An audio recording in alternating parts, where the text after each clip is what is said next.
Goob. I'm going to go ahead and start recording on my end and record on this computer. This is Male Entrepreneur Podcast, and we are live in 3, 2. All right, welcome back to Male Entrepreneur, the podcast for men who win, with your host Purdeep Sangha. Purdeep, how you doing today, man?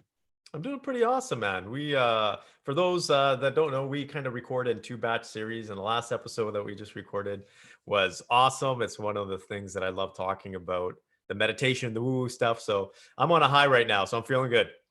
Nice. So, yeah, last week's episode, I would recommend going back and listening to it. It was a interesting conversation, to say the very least, and some stuff that we don't usually talk about on the air. One of the things that you were talking about was how to use meditation to unlock creativity, and you mentioned a specific method about just kind of cramming a bunch of information in and then just giving yourself a time to pause and let it do what it's going to do. It's weird because I do that in copywriting a lot of times. When I'm going to write a sales page, I'll do it though on a long term, for like a whole week, a week and a half. I just consume as much content around whatever the niche is that I'm going to be writing for, and then I just stop and I just wait for my brain to do what it's going to do with all of that information. And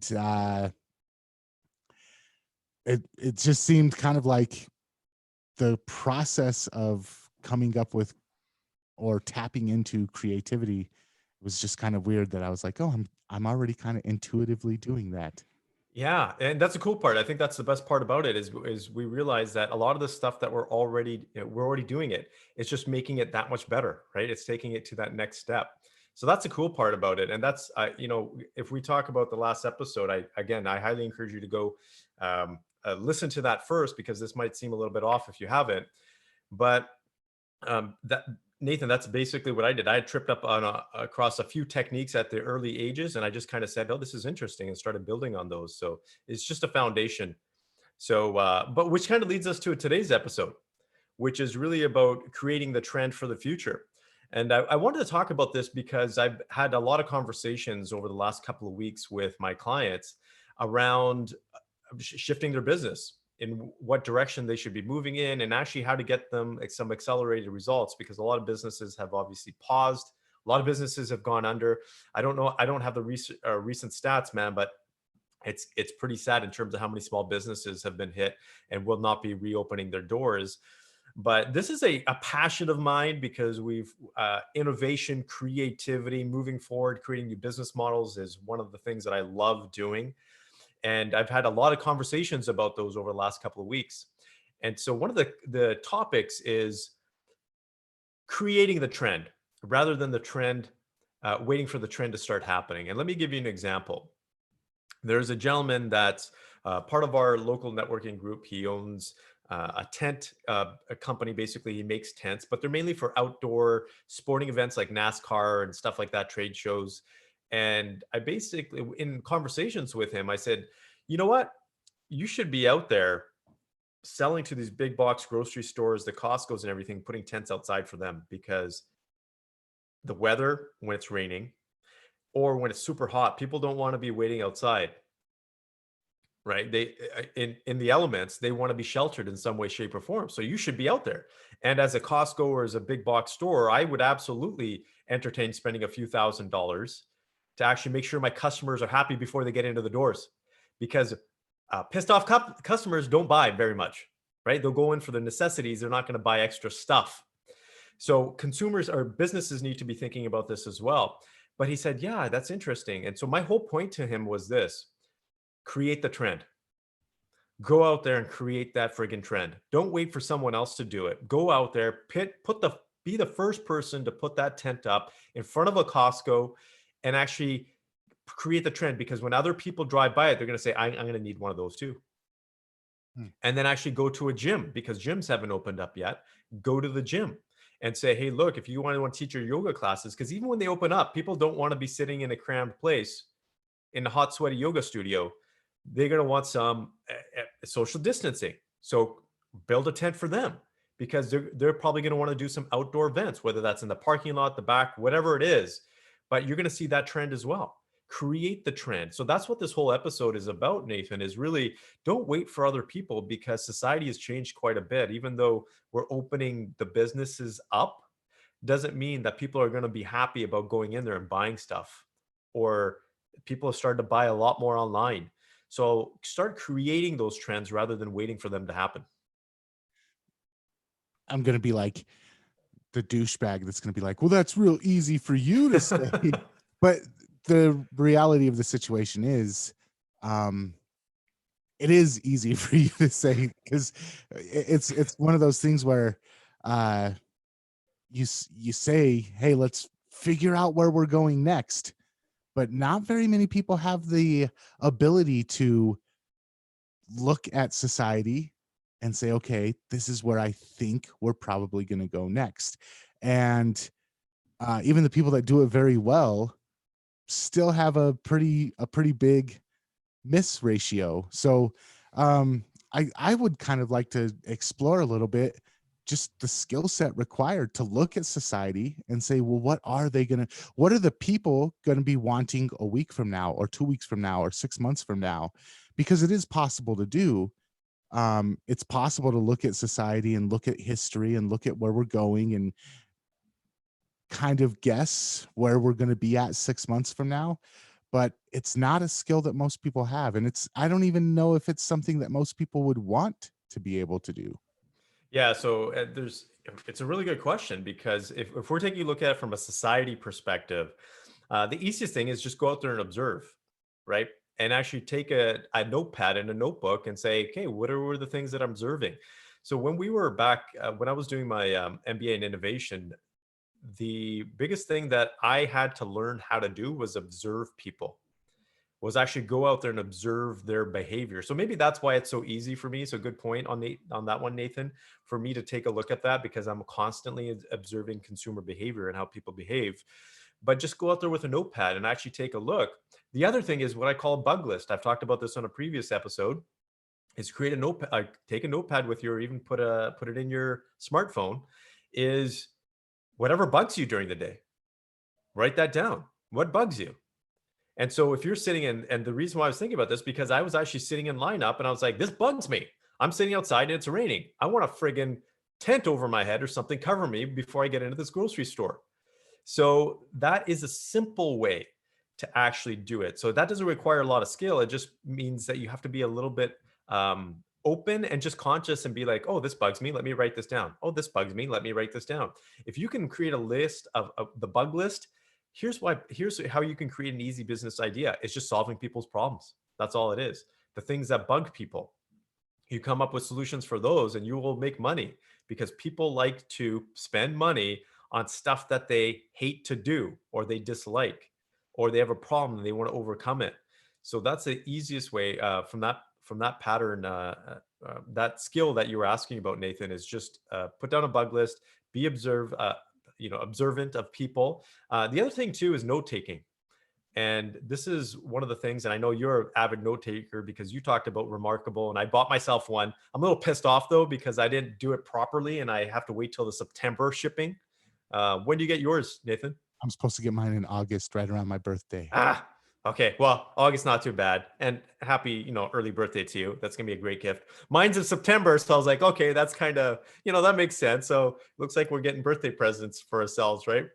But the reason why I'm talking about it, you guys are like, what are you guys talking about? Remarkable 2 is this cool electronic, you can say, notepad.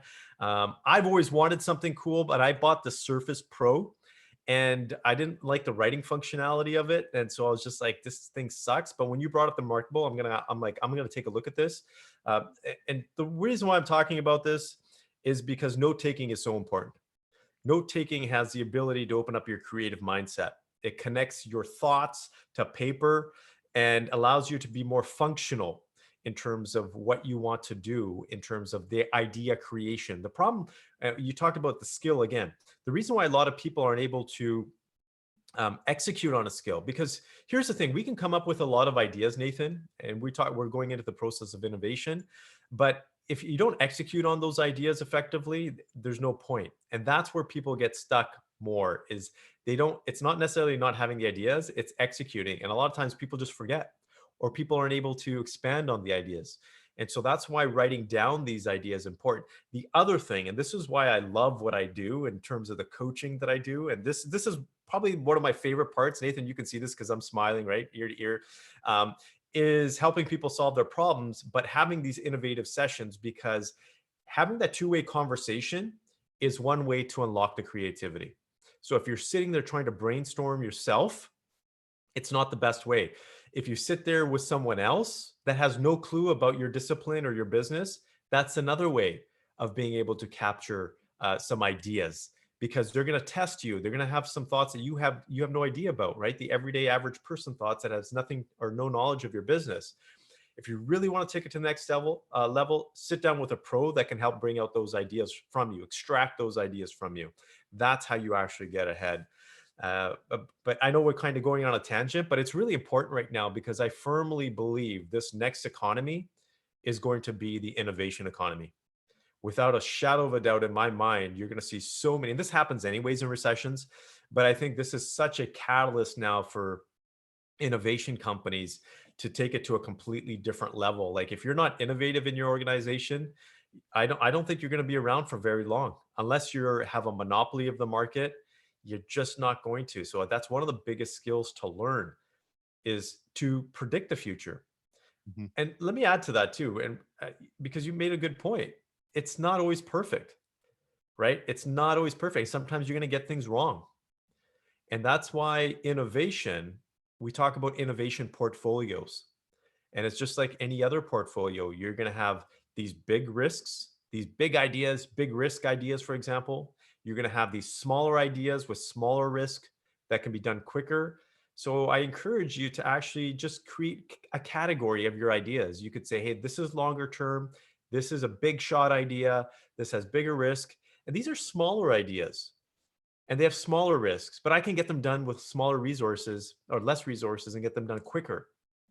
And when you actually categorize them, you can actually get some done. You can say, hey, look, I'll put this big idea off for a little bit. I don't have the resources yet, but I'll work on the smaller idea.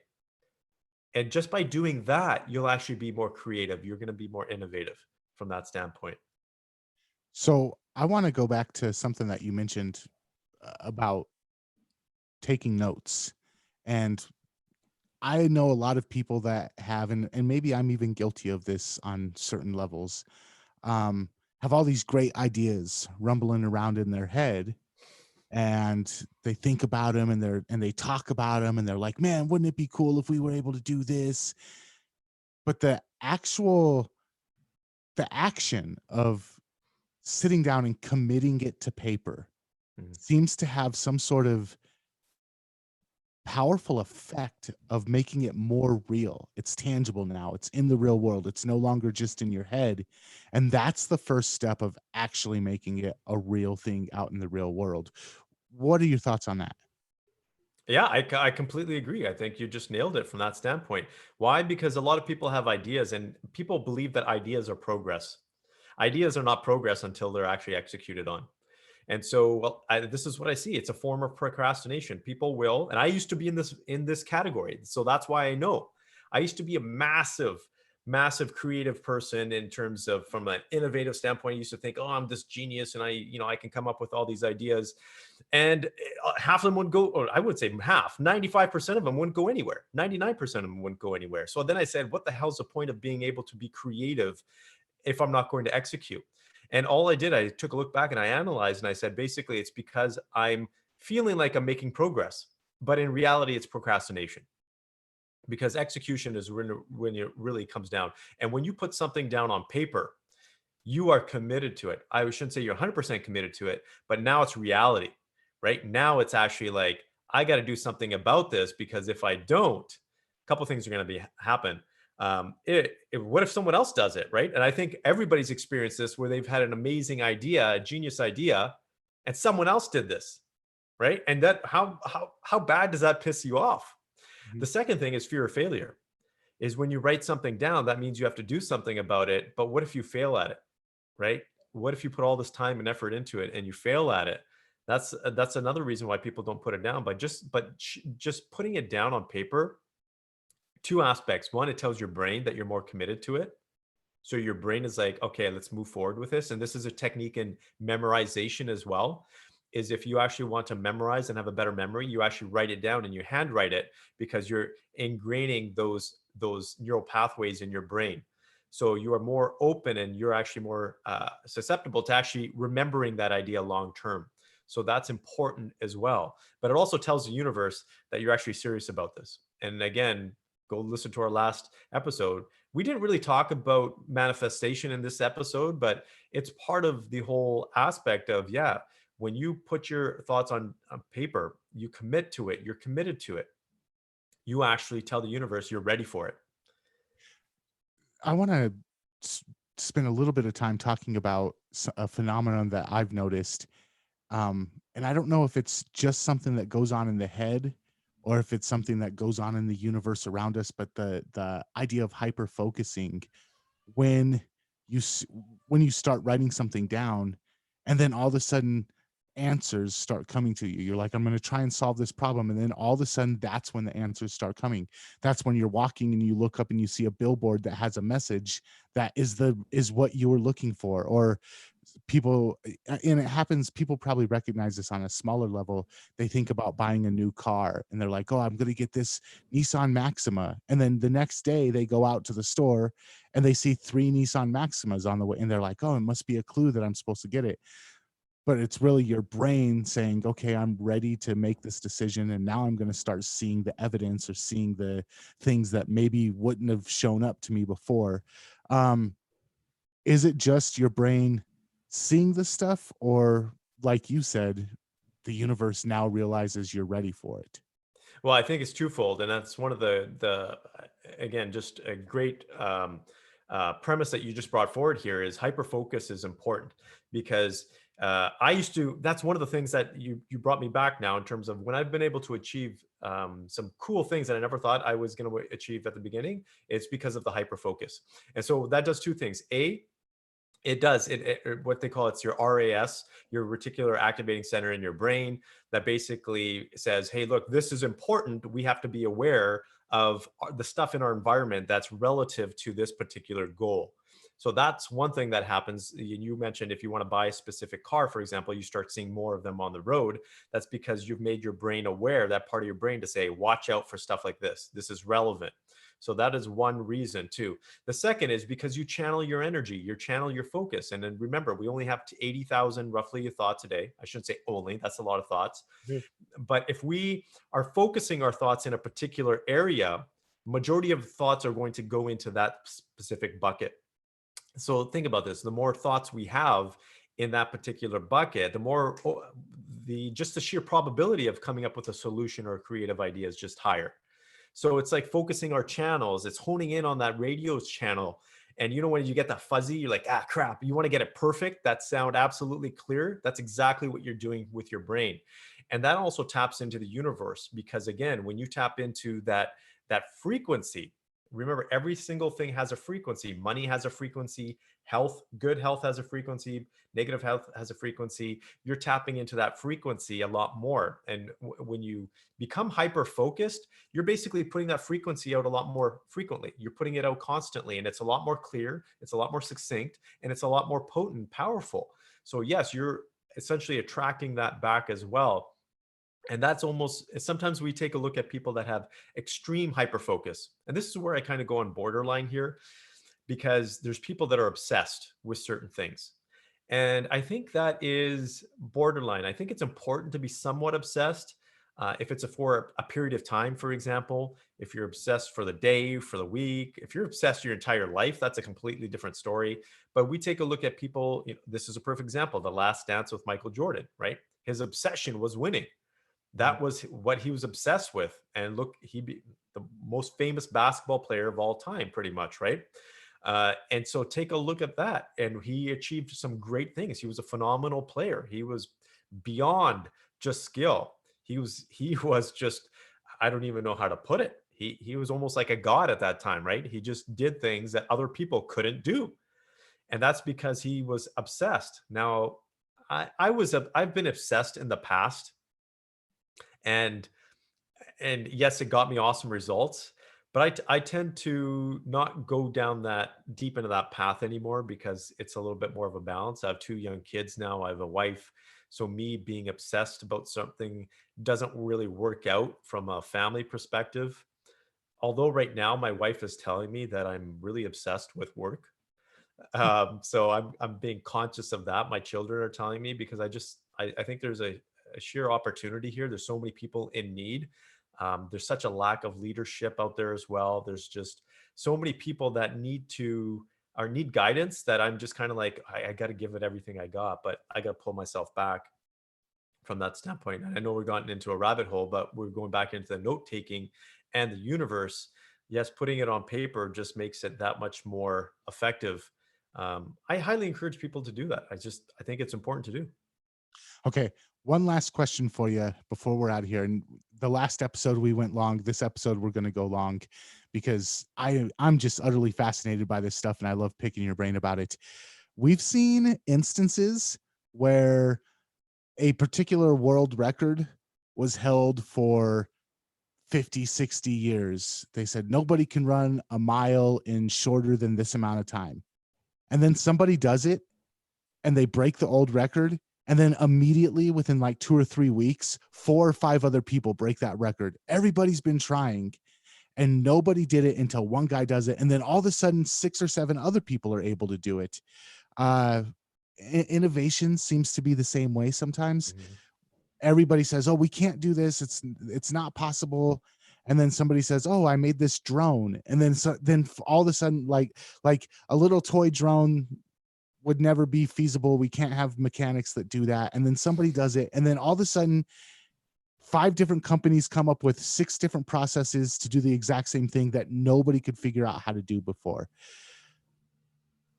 It's weird. It's weird that one person can break a barrier, and then now that everybody says, "Oh, we can't beat that record," people start beating the record. Or now that somebody says, "Oh, actually it can be done," now there's 5 different ways that we can do it. What are your thoughts about that phenomenon? Well, yeah, I personally think it's personal beliefs. That's really what it comes down to. I heard this great quote the other day, and I'm actually going to post it. Is the greatest limitations that are out there in the universe are the ones that we put on ourselves. And that to me stuck so eloquently in my brain that I was just like, wow, that is so true, because it is. We do put our limitations on ourselves, and mainly if we take a look at it from a society perspective, it's mainly because we live in a social community. We take a look at other people and they set the bar. Let me give you an example, Nathan. Is when we take a look at happiness, for example, we take a look at money. The average threshold where they take a look at money in terms of how happy people are incrementally based on their income. After $70,000, it really doesn't make a difference, because below 70,000, people worried about shelter, food, and stuff like that. But after that, it doesn't make a huge difference. But here's what does. If you and I are neighbors and I'm making $150,000 and you're making $350,000, that will impact my happiness. Why? Because I'm comparing myself to you. That's how society works. There's a status thing. There's an automatic comparison. So those limiting beliefs that what you're talking about is based on our comparisons, and it's all unconscious. What we are talking about, because 98% of our thoughts are unconscious, it's basically unconscious. We don't even know it, but we're letting other people's limitations impact our own limitations, and we don't even know it half the time. Those who are aware will to get some work on themselves and actually bring it upon and bring it to the surface and say, oh, this is where my limiting beliefs comes from. But most of us don't know that. All these limiting beliefs have been ingrained through media, through our parents, through our past experiences. So that goes back to what you were talking about. If someone tells me that I can't, or if I know no one else has done it, what makes me think I can do it? That's why I think obsession is so important, because you put the naysayers out, right? You just clear that negative energy, that frequency out of your mind, because it goes back to that again, the previous episode we were talking about. Can other people's thoughts impact your thoughts? Absolutely. Can their thoughts impact your thoughts unconsciously? Absolutely. Mm. So be aware of who you hang around with. Be aware of where you're consuming your information, your stimulus from, because you've experienced it, Nathan. I'm sure I experience it. I can watch something. I have a pretty strong mindset, but if I watch something that's not in tune with where I should be, it still impacts me, and I can feel it. That's why I put the old blocker on. I just don't even let it near me. So those are important things to take into consideration. I think the inverse of that is you can impact other people as well. They can have an impact on you, their thinking can have an impact on you, but if you're the first person to have the balls to say, "You know what? I can do this. I can break this record. I can create this technology. I can accomplish this thing." Just the tenacity of stepping up and saying, "Everybody else says it can't be done. I'm gonna go ahead and do it and prove them wrong." That opens the floodgates, and that in itself creates the trend. Man, so many like crazy rabbit holes that we went down on this conversation, but I really enjoyed it. If people want to check out more of the podcast, where can they go? Yeah, check out mailpodcast.com, or if you want to see us live, check out youtubeformen.com. All right, sweet man. Until next time, I will catch you later. Yeah, let's figure out what we're going to be talking about next time. This is going to be interesting. Sweet. All right, man. Talk to you later. Yeah, take care, man.